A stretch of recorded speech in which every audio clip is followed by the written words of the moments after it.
Everyone's talking about brand communities these days, but our question is, how can influencers play a role?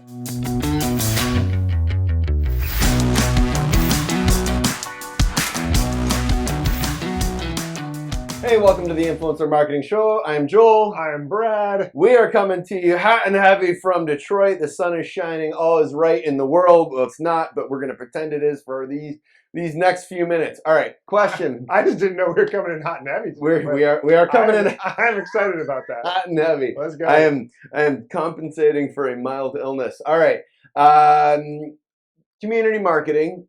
Really crucial, particularly for certain brands. Not every brand it's going to be relevant for, but for those that get community right, they really get it right. We're thinking of some of the icons: Nike, Google, Apple, particularly in the early days. Anybody else come to Harley mind? Davidson is huge. Harley Davidson. Even Peloton now has a fantastic community of riders as well. I put Peloton in that group. Yeah. Okay. So a couple of companies get it really right. And so the question is, what role do influencers play when it comes to building community, maintaining a community, establishing a community, encouraging a community, any of that? So, do you have initial thoughts? Yeah, a lot of thoughts, right? I mean, it's popular to say community is the new moat you can build around your business, right? So gone are the days of vertical integration. If you have a community, I don't think gone are the days of vertical integration. I think we are in a renaissance of moving back toward vertical integration. Fair That's enough. maybe something for another time, but no, I agree with you. I should say gone are the days where vertical integration is the source of being able to have a moat around your organization.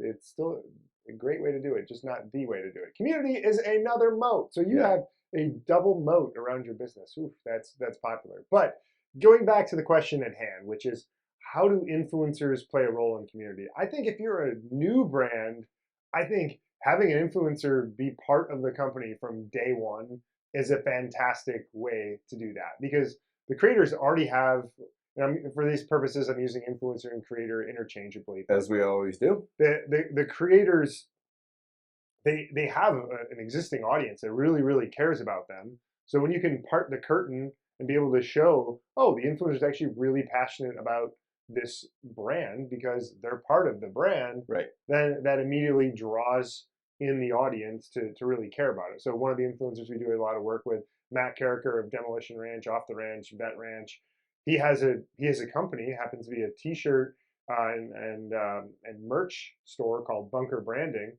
but immediately all of his followers are into it. Like they want to see him starting the company, how it's being built, when he has new equipment, whatever. It's like, nah, they're into it. So you've got a community around a business from day one. So I think that's one powerful thing. I mean, most brands are probably not in the position where they're starting at day one or day zero with an influencer. But if you're starting a new business, and we're seeing this more and more, I think having creators involved from day one is fantastic. Okay, so that can be part of your early plan, and maybe even equity options or what have you to get them involved. So that would be one. Let's establish some rules of the game. Our theory is, yes, there is some kind of role for influencer. It's nuanced. Right. And probably a little bit difficult and takes a significant amount of commitment. All right. So rules of the game. Let's start with what it's not, and then we'll define where we really drill into where we think that they can be. So what do you think it's not? Well, let's quick hit list. Yeah, it's not. Influencers are not the driver for community, right? Like they cannot be the starting point for community with an established brand. Like you can't just say, oh, hey, let's bring on an influencer to create a community. That's one thing that they unequivocally, in my opinion, cannot be. Yep. It is not a performance campaign or acquisition, and therefore cannot be. You can't have the same metrics around. Totally different set of metrics. This isn't acquisition. Maybe some metrics around loyalty, retention, repurchase, what have you.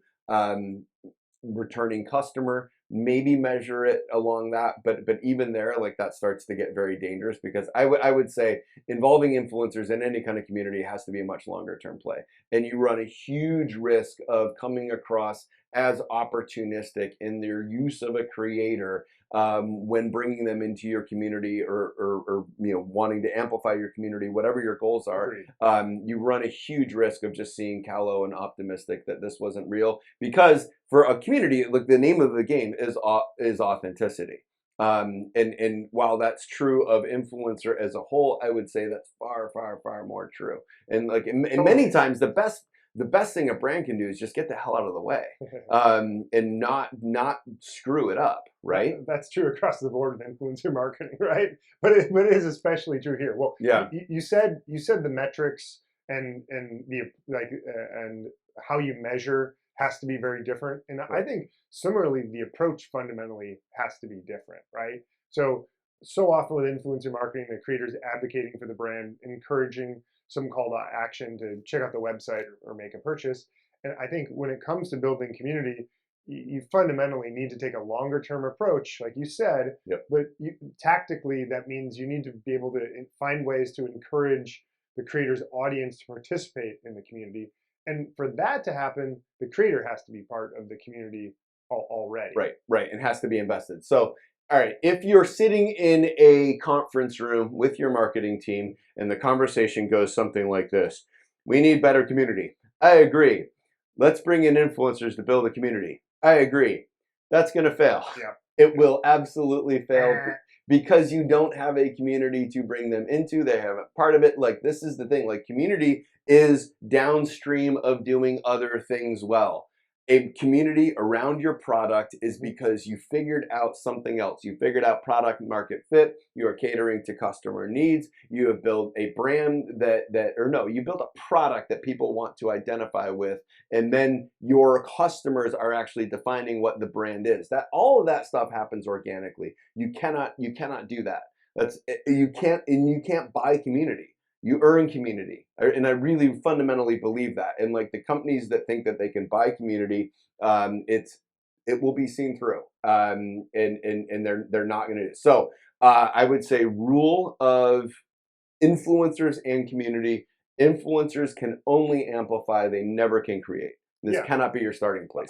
I think that's right. Let me put a little bit of nuance into it, where if you're an established brand, there's actually a very good chance that you already have influencers who are part of your community. Yep. Because they are people, they are consumers as well. So there are ways that you can look through your email list, you can look through your influencer followers, you can look, your Instagram followers, your Twitter followers, and identify those influencers, and to be able to then call out in a positive way a creator who has been part of your community for months or years, right? And then be able to to pay them to tell their story about why you love the product. Like, that's gold, right? You're not paying a creator to say, oh, I'm going to be part of this community.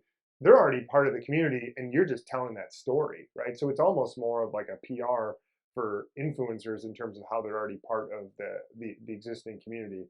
So that can be really, really powerful. Yep. And if creators are engaged in the community and finding ways that they can contribute more content because they are already interested, like, that's gold. But you need to already have been set up structurally with the community, whether it's digital, like Sephora and their product reviews and innovation, or it's physical when you talk about Harley Davidson and the rallies they have. It doesn't matter if it's digital or physical, but you already have the structure in place.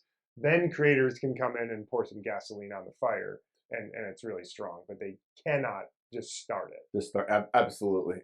Okay, probably a good place to stop. Yeah. Hopefully you found this worthwhile, and come visit us next time. Follow us on all of our social. We'll catch you later. Goodbye from Detroit. We forgot. Yeah, so long from Detroit.